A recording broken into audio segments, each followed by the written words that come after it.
I start all these things with the journey, you know. Okay. And, you know, where people were born and raised and how they got here. And I know you have some strong family ties, but give us that overview of your relationship with the Eastern Shore. Sure. If you could. Well, you know, I was not born and raised on the Eastern Shore. I was born and raised up in southeastern Pennsylvania, but my mother's family is from Easton.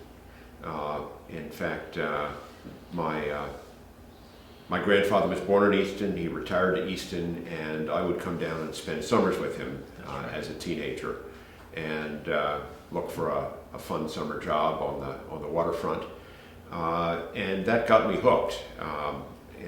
So I'm here. I'm among cousins. I've got family roots on my mother's side going back to the 1660s and the 1680s in a few different branches. I now live on one parcel in the south of Easton that was subdivided from my great-grandfather's farm in 1907 when he went bankrupt.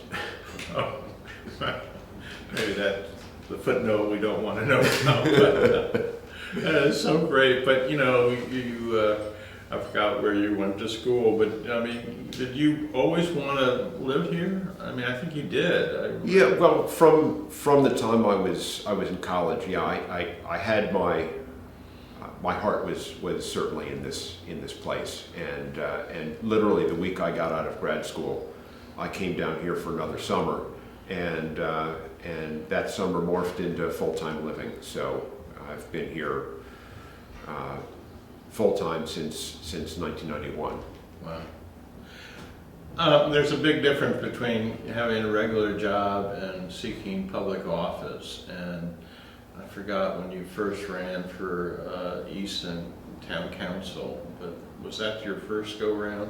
It was. You know, I've done this by baby steps. I served on the St. Michael's Historic District Commission, so appointed, you know, volunteer service. I did the same for a few years for the Easton Historic District Commission, and I had one of my colleagues on the commission say, you ought to run for town council, and I did that in 2009. Served 2 full terms and part of a 3rd term on the council before I ran for the county council. And again, it was a friend who kind of tugged on my sleeve. I was really perfectly happy serving the town. Would have loved to continue doing that. I loved the folks that I was serving with. I felt that we were accomplishing good things. But I sort of got called on by friends and neighbors to take a shot at the county, and so I've done that now for 1 term. Yeah, that's an interesting transition, isn't it? It is. I mean, there are certainly some similarities between town and county councils. There are remarkable differences too. The town has the traditional separation of powers. The mayor is the executive, the council is the legislative branch. But in the county council, the 5-person council is both the executive and legislative branch. We don't have an elected county executive in Talbot, and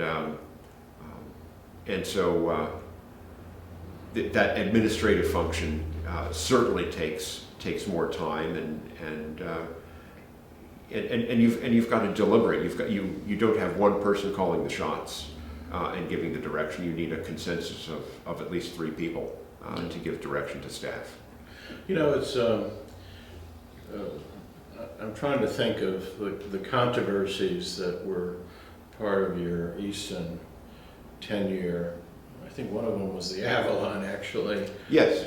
But when you compare that to what you all at the county level have gone through, it's quite a different scale, isn't it? It is, you know, and I'm proud of what we accomplished. You know, when we had the opportunity to put the title to the Avalon in the hands of the Avalon Foundation that has been running it for years and years, and so successfully, we rose to that occasion.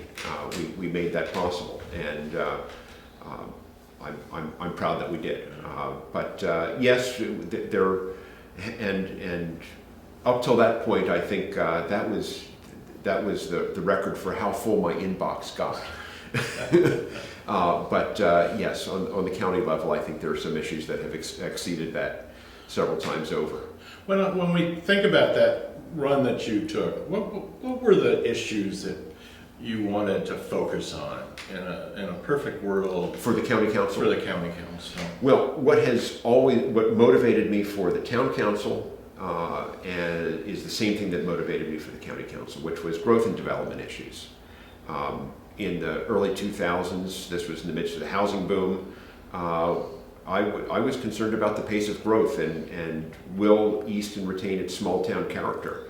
And I wanted to reshape that vision, and we did with a new comprehensive plan.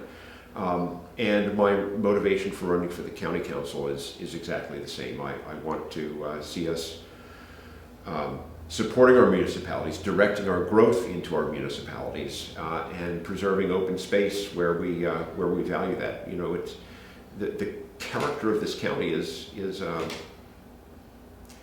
it's a valuable economic asset. It lures people here, people to live here, people to tour here, and that tourism economy is it's certainly not all that Talbot County is about, but it's an important piece of the puzzle. When you look at the last 4 years, where do you feel like you did enjoy a certain degree of success? Well, what stands out above all other things is broadband. The initiative to extend broadband to every rural address in this county, and we're not there. We funded 92% of that, of the unserved and underserved addresses. And we're looking for the funding for those remaining. We have a chance to be the first county in the United States to have broadband access to every single address. I want to win that race. I want to get there. And when I first ran when I first filed to run for county council, that wasn't on my radar screen. I live in town. I've got great internet service. But a lot of our friends out in Cordova, in other rural parts of the county do not have anything, have any good, and what options they have are expensive. And so I heard from some friends and colleagues who said, you need to pay attention to this. And I'm proud that we did, that we put the RFP out, that we considered a couple of options, and that we settled on Easton Utilities, which has been a great partner, which landed that $13 million in federal funding, which found some additional state funding to close the gap. We've now put some ARPA, American Rescue Plan Act funds into it.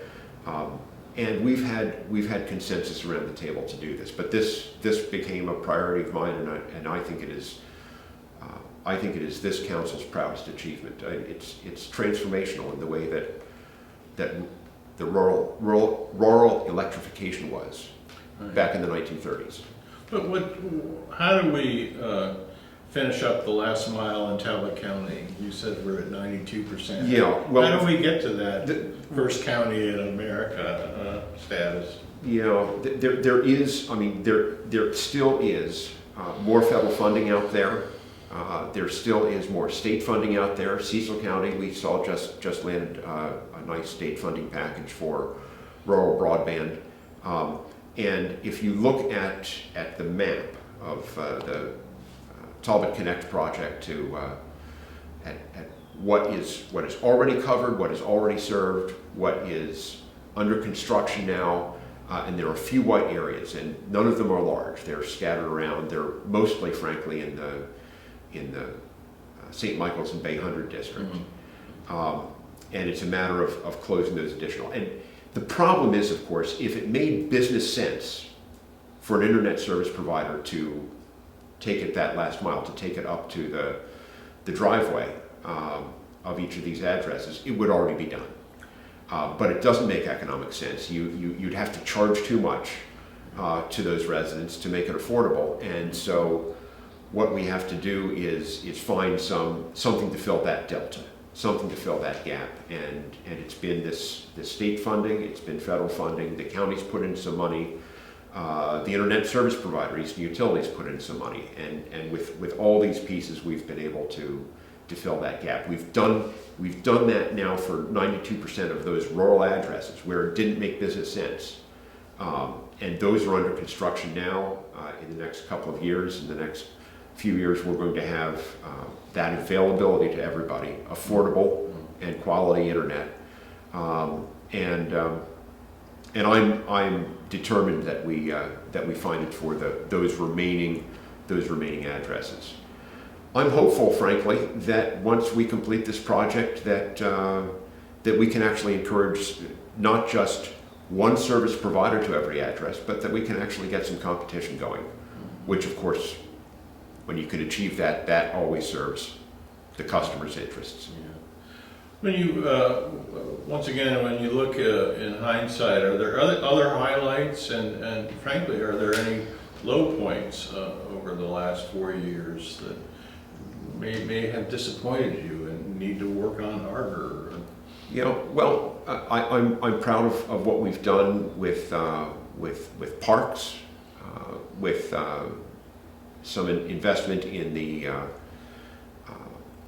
Oxford Community Park, in some of the landings. I think that there's some hope that we will have additional recreational opportunities. Where frankly, we're looking at one right next to the old Cambridge Bridge, the Bill Burton State Park, and now we're trying to work with the state to develop that. There's so little waterfront that's accessible to people, to citizens, and despite the fact that we have so much waterfront in Talbot County, that I think it's been it's a smaller scale win than broadband, but it's important nonetheless. We've done some important investment in roads infrastructure, and these are tough to keep up with. I'm proud of the fact that we have stepped up to the plate to compensate our county employees broadly, and our sheriff's deputies in particular, and emergency services, by providing them a better retirement package and increasing the starting pay. We have the only sheriff's department in the area that is fully staffed. Where every police department is having problems recruiting, and most of them are having problems retaining their officers. We need to provide those resources, and particularly in this inflationary environment, it's tough. It's tough to keep up, but we've done that. We are doing that. We are stepping up to the plate and finding a way, even in an environment where we're working under a tax cap. We remain the county with the lowest income tax, the second lowest. The lowest property tax, the second lowest piggyback income tax. This is a privileged place, and yet we've been able to, well, a budget is always a statement about priorities, and we've said that these are things that are important and that we need to invest in. Yeah. Why run again? What is the motivation for another 4 years of emails clogging up your? My motivation remains just the same as it was 4 years ago. It's first and foremost about land use planning issues, about preserving open space. It's one of those things that you can't take your eye off of. If that gets away from you, you can't undo that. But finishing up broadband is a pretty important thing to me too. Getting those last addresses with affordable broadband. We've got more work to do in supporting public safety. We've got more work to do in other things, but those are the big two for me. Is preserving rural character and spreading rural broadband. Yeah, it's been interesting I don't know if we'll use this or not, but it was interesting, the Bellevue debate recently. Yeah. Where this will happen a lot, right? Where the price we pay for being such a wonderful place to live is that people will be seeking to live here. Absolutely. And, you know, trying to find that balance is a real challenge. It is, but the principle, and we shouldn't try to keep people out. We should help people to love this place and embrace this place. We just we need to encourage them to settle in places where we have the infrastructure to support them, largely in our municipalities and in our villages, and keep those open spaces more open. Is there anything else that you would like the voters to know about you and your background and your goals that we haven't talked about? We've hit on the real highlights, I think. You know, I guess you asked about disappointments, and I guess my biggest disappointment with this past council is the rancor, is the tension among the council members and to some extent directed at the council. We've fallen victim to the tenor of the political discourse that you see at the state and the federal level to some extent, and that really, it doesn't have to be that way on the local level. I don't think it has to be that way on the state or federal level, but it really, we can do better, and I'm determined to do better, and I'm determined to, you know, first and foremost, we treat people with respect.